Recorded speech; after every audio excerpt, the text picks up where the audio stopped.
Okay, so you know those websites with headlines that are just, so out there you can't tell if they're real or satire. Yeah, that's EMToast. Okay. Effed up toast. Even the name. It's like, what am I even getting myself into? Great. And you sent me some of their headlines. Yeah. And let me tell you, they're wild. Okay. They're a wild ride. All right. We're talking robot parades. We're talking coffee that makes you live 500 years. Okay. And wait for it. A garage door achieving enlightenment. Enlightened garage doors. Yeah. I have so many questions. That's the vibe, right? Yeah. And to help us unpack all of this, we've got joining us today expert speaker who specializes in expert speakers' relevant field, for example, digital culture, satire and humor, media studies, etc. Yes. Hello. Glad to be here. So, expert speaker, what's the deal with EMToast? What jumps out at you the most from all this? Well, what's really fascinating here is this blend of absurdity and cultural commentary. Like, they're so intertwined. Okay. Take the headline, "Man shocked to learn most of his opinions, not actually his own." Yeah. It's funny, right? But it's relatable. It is. In the age of social media, how much of what we think is really our own? Yeah, that's a really good question. Right. And EMToast doesn't shy away from those anxieties, right? Not at all. They've got headlines like, Amazon to launch new service that will allow customers to buy products just by looking at them. Mm-hmm. I mean, that's hilarious, but also kind of creepy. Oh, absolutely. Yeah, it's Well, brilliant. Commentary on corporate surveillance and, Yeah. Erosion of privacy. And then there's the Elon Musk brain implants one. Yeah. FDA.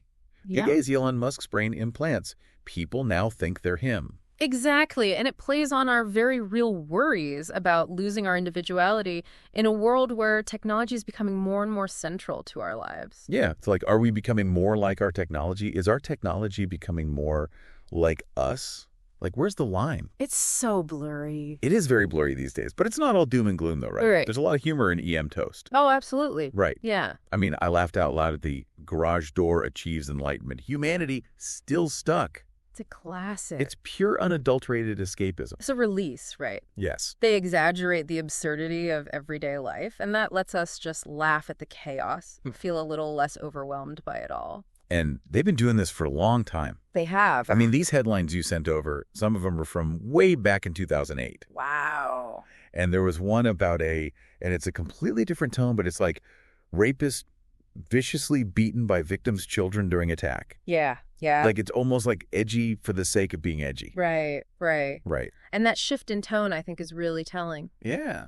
Early internet humor often pushed boundaries just for the shock value. Right. But as online spaces evolved, so did satire. Yeah. And EMToast's more recent headlines, I think, show this move towards social commentary and absurdity, and I think that reflects the changing landscape of online humor as well. It's like EMToast has become like a time capsule for internet culture. Yeah. They preserve these snapshots of how we process the world around us through something as seemingly simple as a funny headline. Exactly. Right. Right. And it makes you wonder, what will EMToast's headlines look like in another 5-10 years? Right. What new anxieties and absurdities will we be laughing at then? Now, those are questions worth pondering.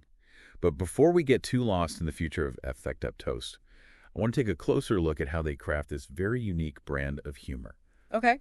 You mentioned a few of their recurring themes, and I'm curious, how does their obsession with coffee tie into all of this? Ah, yes. The 500-year lifespan coffee. Yes. A recurring motif that seems to be a fan favorite. Yeah. I think it speaks to our cultural obsession with longevity. Okay. With finding that quick fix, that magic bullet to cheat aging and death. So we are back, and you're listening to The Deep Dive. We are. We're diving deep into the world of EMToast and Tool. Yeah. The very unique brand of digital satire, trying to figure out what makes them tick. Yeah. For a website called Effed Up Toast, they've given us a lot to chew on, haven't they? They really have, and that's what I love about good satire. It's not just about cheap laughs. It makes you think, question things, maybe even see the world in a new light. Right. Exactly. And that's what makes EMToast so fascinating, They've managed to carve out this really unique niche for themselves as purveyors of the absurd. But within that absurdity, there's this surprising amount of depth. Let's talk about that depth. We've touched on how their headlines often reflect our anxieties about technology, social media, the future in general. But what are they actually trying to tell us through these observations? Like, what's the message behind the madness? Well, that's the beauty of satire, right? Right. It's open to interpretation. It invites you, the audience, to really engage with that material and draw your own conclusions. Yeah. But if we look at some of their recurring themes, like we can start to see these broader critiques emerge. Okay. Like their fixation on that 500-year lifespan coffee, for instance. Right. On the surface, it's just this ridiculous notion, but I think it speaks to this very real desire we all have for more time, for a way to cheat aging and death. Okay, so it's not really about the coffee at all. Not really. I mean, it's about our relationship with time, with mortality, and maybe even our tendency to buy into hype, especially when it comes to technology and its ability to solve all of our problems. Right. EMToast is playfully questioning our priorities here, asking us, are we so focused on living longer that we're missing out on truly living in the present? That's a great question. And it makes me think about, how much of our lives we actually just spend online these days. Does EMToast ever touch on that tension between, the digital world and the real world? Absolutely. And, remember that headline, Area Man shocked to discover self-worth not tied to social media metrics. Oh, yeah. That's a clear jab at our obsession with online validation and, this pressure to present this perfect image of ourselves to the world. Oh, yeah. And what about the one where the man sues streaming giant for binge-watching addiction? Yes. Like, it's funny, but also... It's very real. It's like it's a real thing. It shines a light on how addictive those services can be and how they can really take over our lives if we're not careful. Right. Exactly. It's making us think about how these digital habits are shaping our behaviors, our relationships, even our sense of self. It's almost like EMToast is giving us this gentle nudge, like, hey, this digital world is a wild ride, but let's not forget to check in with ourselves and make sure we're still kind of grounded in reality. Exactly. It's all about finding that balance, that healthy skepticism. Right. It's about being aware of the ways in which technology can both enhance and detract from our lives. Right. And I think that's what makes EMToast so effective. It's not like they're beating you over the head with a message. Right. It presents these absurd scenarios and kind of lets you connect the dots yourself. It's like sneaking broccoli into a chocolate chip cookie, Ha! I love that analogy. It's great. Delivering that aha moment through humor, which somehow makes it even more impactful. So we've established that EMToast isn't just about random absurdity, there's a method to their madness.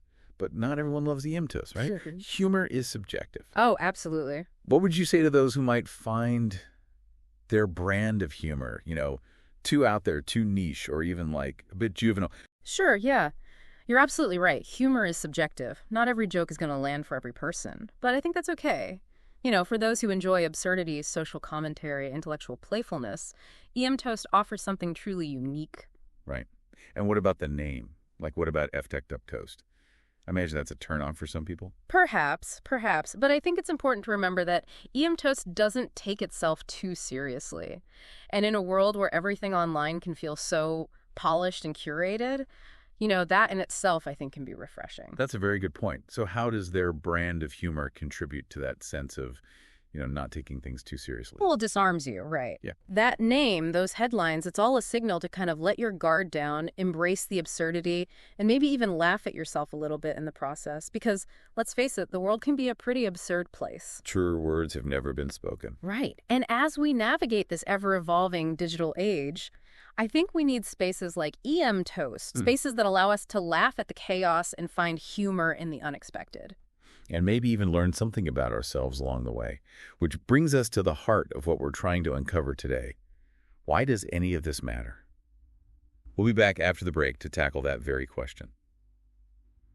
And we're back with a deep dive. We're wrapping up our exploration of EMToast. We are. We've talked about their brand of humor, their social commentary, their ability to hold up a mirror to our digital anxieties. They covered a lot of ground. A lot of ground. From enlightened garage doors to the philosophical implications of 500-year lifespan coffee, they keep us on our toes. They really do. But before I let you go, I want to touch on something that we haven't quite unpacked yet, and that's EMToast's longevity. Okay. They've been around since 2008. Right.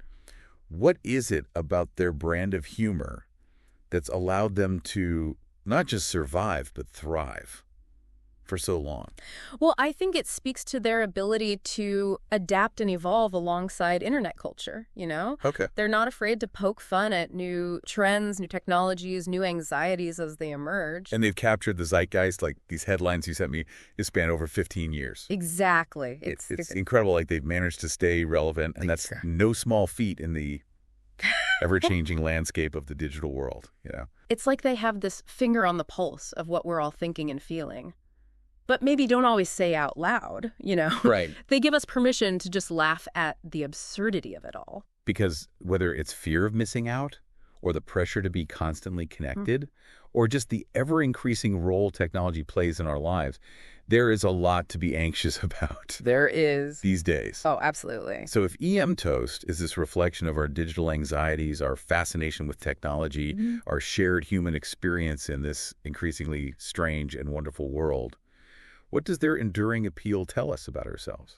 That is the million-dollar question. And I think there are many answers, but if I had to choose one, I'd say it suggests a certain self-awareness, you know? Okay. Like we recognize the absurdity of the world around us, and we're willing to laugh at it, at ourselves even. Yeah. We're in on the joke. Exactly, exactly. And that shared laughter, that ability to find humor in the unexpected, Yeah. that can be a powerful force for connection and understanding. It's been a fascinating deep dive into the world of EMToast. It has. What started as a bunch of effed up headlines Right. turned into a surprisingly insightful conversation It did. about humor, about technology, about the human condition in the digital age. Absolutely. Yeah. It's amazing how much we can learn about ourselves and the world around us just by paying attention to what makes us laugh. Isn't it? It's true. It's so true. Yeah. So the next time you come across an EMToast headline, take a moment to appreciate the absurdity, but also consider the deeper layers of social commentary, of cultural reflection. That might be lurking beneath the surface. You might be surprised at what you find. You really might. Thanks for joining us for this deep dive into the wonderfully weird world of EMToast. Until next time, keep exploring, keep questioning, and keep laughing at the absurdity of it all. Here.